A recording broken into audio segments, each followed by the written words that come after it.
মোটামুটি কাজ শেষ, রাত হয়ে গেল। এই দেখেন লাইন দিয়ে দিছি, পানির লাইন। এটা হচ্ছে বাথরুমের, আপাতত অফ করা আছে, পরে গ্যাস পাইপ হবে এই সাইড দিয়ে। এখানে বাথরুম এখনো হয় নাই, লাইন করে রাখছি দুইটা, পানি ময়লা দুইটাই এদিক দিয়ে চলে গেছে বরাবর। পাঁচি ভাঙ্গা লাগছে কাজ করার জন্যে।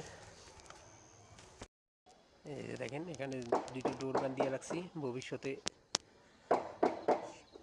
ইয়া হলে জাম লাগলে ক্লিয়ার করার জন্য দুইটা ডোর গান দিয়ে রাখছি। আর এই সাইড দিয়ে লাইন গেছে সোজা।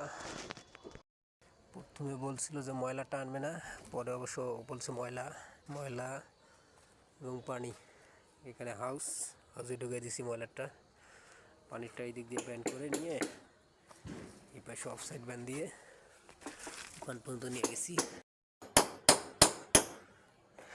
একেবারে ওকে, মেরিশালা শিয়ালানি ঝঞ্ঝারটা মিডিল।